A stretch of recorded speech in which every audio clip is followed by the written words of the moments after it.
ప్రేక్షకులకు స్వాగతం.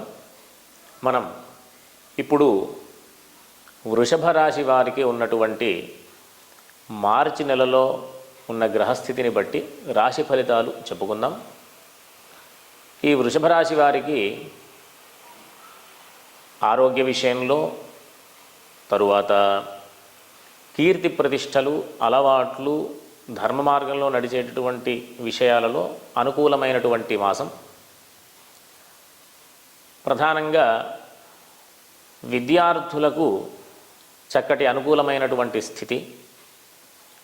ఈ భూగృహ సంబంధమైనటువంటి వ్యాపారాలు చేసేవారికి, అంతేకాకుండా ఎవరైనా గృహ నిర్మాణం చేయాలనుకున్నటువంటి వారికి, భూములు కొనుక్కోవాలి అనుకున్నటువంటి వారికి అనుకూలమైనటువంటి మాసంగా మనం ఈ మాసంలో చెప్పుకోవచ్చు. వీరికి అనేక రకాలైనటువంటి ప్రయత్నాలు లాభదాయకమైనటువంటి ఫలితాలను ఇచ్చేటటువంటి అవకాశం ఉంటుంది.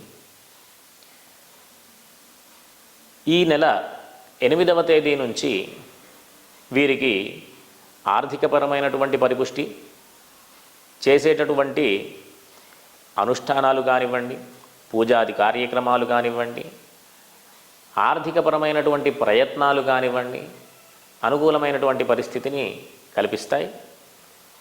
ఈ శత్రు రోగ సంబంధమైనటువంటి విషయాలలో మొదటి వారం కాస్త జాగ్రత్తగా ఉండాలి. మొదటి వారం అంతా కూడా ఉన్నటువంటి స్నేహితులు కూడా శత్రువులుగా కనిపించేటటువంటి పరిస్థితి ఉంటుంది. శుక్రుడి యొక్క సంచారం మారడం ద్వారా, అంటే శుక్రుడు ఒక రాశిలోంచి ఇంకో రాశిలోకి మారుతూ ఉన్నటువంటి స్థితి 8వ తేదీ నుంచి మనం చూస్తున్నాం. కాబట్టి ఆ శుక్రుడి యొక్క సంచారం కాస్త జాగ్రత్తగా ఉండేటటువంటి పరిస్థితిని కల్పిస్తుంది. ఎందుకు అంటే ఈ రుణాల విషయంలో కానివ్వండి, తద్వారా ఉన్నటువంటి స్నేహ సంబంధాల విషయాలు కానివ్వండి, కాస్త జాగ్రత్తగా ఉండడం మంచిది. మొదటి వారం వరకు అనుకూలమైనటువంటి స్థితి.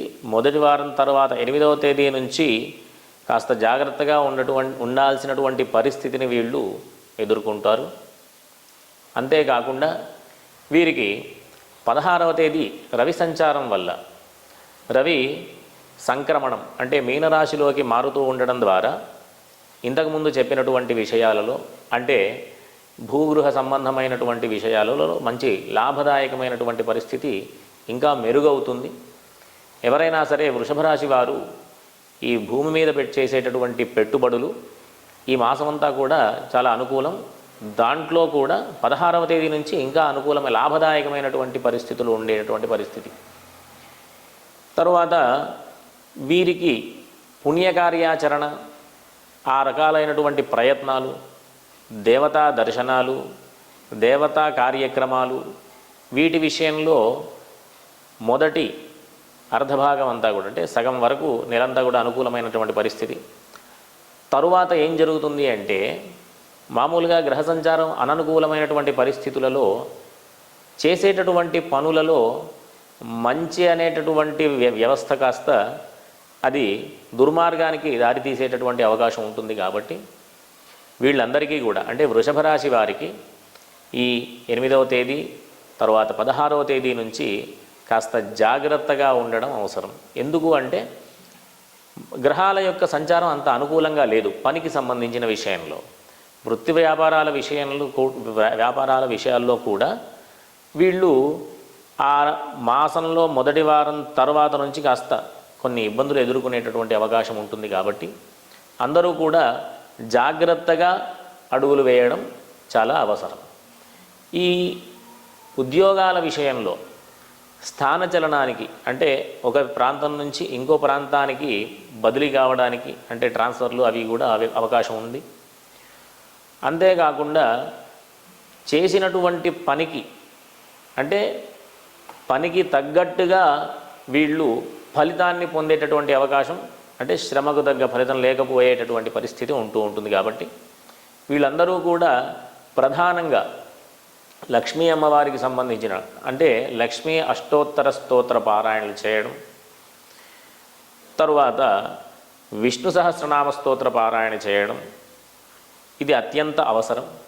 కాబట్టి అందరూ కూడా అవకాశం ఉన్నవాళ్ళు ఈ మాసం అంతా కూడా ప్రతి శుక్రవారం అమ్మవారి యొక్క దర్శనం, దగ్గరగా ఉన్నటువంటి అమ్మవారికి సంబంధించిన ఏ ఆలయం అయినా సరే పర్వాలేదు, వెళ్ళి శుక్రవారం దర్శనం చేసుకోవడం వల్ల ఏమవుతుంది అంటే అవసరమైనటువంటి మార్గంలో వెళ్ళి అనవసరమైనటువంటి మార్గాలు వదిలేసేటటువంటి పరిస్థితి ఉంటుంది. అనుకూలమైనటువంటి స్థితిని వీరు పొందేటటువంటి అవకాశం ఉంటుంది. ఈ రకంగా చేసే పనులలో ఎట్లాంటి ఇబ్బంది లేకుండా ముందుకు వెళ్ళేటటువంటి అవకాశం పొందుతూ మంచి లాభదాయకమైనటువంటి పరిస్థితిని వీళ్ళు అంతా కూడా చక్కదిద్దుకునే అవకాశం ఉంటుంది. కాబట్టి అందరూ కూడా వృషభ రాశి వారు ప్రధానంగా లక్ష్మీ అష్టోత్తర స్తోత్రం, విష్ణు సహస్రనామ స్తోత్ర పారాయణ చేయడం ద్వారా అనుకూలమైన స్థితి ఉంటుంది. శుభమస్తు. స్వస్తి.